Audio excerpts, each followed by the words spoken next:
case of James Damiano versus Sony Music Entertainment Incorporated and Bob Dylan. And the case number is 95-4795. We're here at the offices of Parcher and Hayes, located at 500 Fifth Avenue, New York, New York. This is a deposition of Tony Tiller. This time, counsel will identify themselves. Stephen Kramer for the plaintiff. Maureen Snyder, Ruth Lott for Sony Music Entertainment, Inc. and Bob Dylan. At this time, I have the court reporter swearing the witness. Raise your right hand, sir. Do you swear the testimony you are about to give that you will tell the whole truth, so help you God? Yes, I do. Okay. Mr. Tiller, good morning. You are employed by whom, sir? Sony Music. And how long have you been employed by Sony Music? For 9 years on staff, 10 years if you count approximately a year and 2 months as temp/per diem. And the earliest forward or the latest backwards, whatever you feel best with. Okay, starting with the earliest, from 1986, April 1986, through February 1990 or 91, I list myself as packaging manager with a note that I was a temp for the first year and 2 months, a temp/per diem. And that my position there was, as temp/per diem, was to proofread documents, proofread album information. As packaging manager, that was my primary responsibility, as well as pulling together all information for any particular release. And so that if, when I get that resume, will it say, in substance, I'm not expecting you to remember verbatim, obviously, because you don't have it in front of you, that would not be fair, but for 86 to 91, it would say packaging manager. Yes. Okay, and then after 91? I was promoted to Associate Director of Marketing Services. My duties were expanded somewhat. I still did some packaging, but not a lot. But my duties expanded to administrating. That's all I remember specifically from my resume about that particular position. And then? I must say that all packaging managers did not edit liner notes. I was generally tapped on many occasions to edit liner notes after our on-staff editor left. And forgive my ignorance, but could you just explain what that means, editing liner notes? We would get liner notes in for a particular package. What's a liner note, in other words? Liner notes are notes.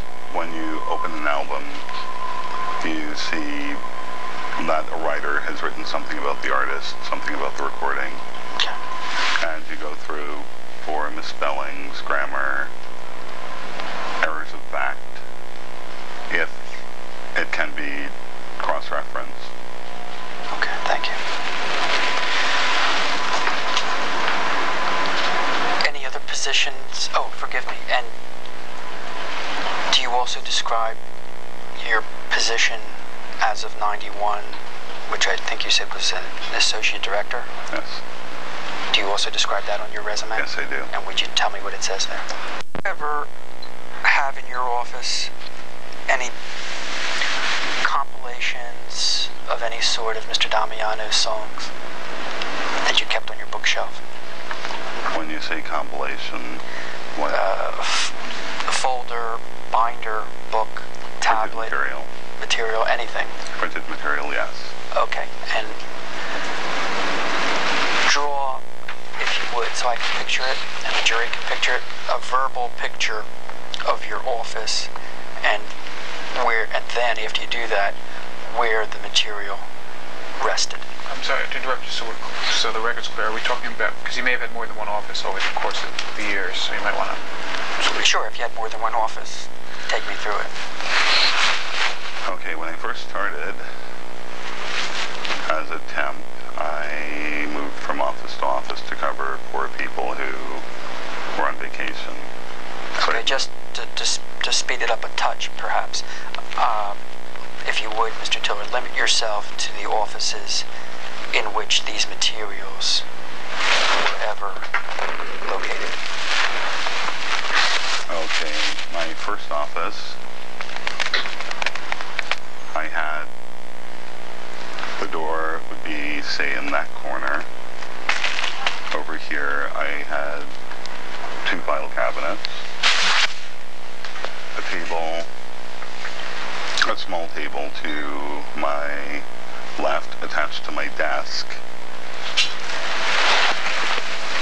an art desk in that corner, a bookcase right next to that, and next to that a file cabinet. Okay, thank you. The book that Jim had given me would be on that bookcase. To your right. To my right. Okay. And what year did you receive that book initially? I don't recall. Okay. And what did it have in it? It had a bunch of songs, or a bunch of, I guess, well, he called them songs, so I called them songs, but they were words written in verse form. Was it in a binder, a folder? It was in a binder. Like a 3-ring binder? 3-ring binder. And where is that today? I do not know. When was the last time you saw it? When we were in the CBS building at 52 West 52nd Street.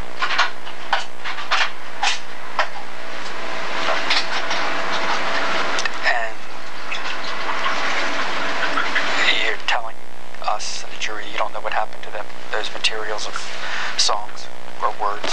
No, I do not. Just disappeared.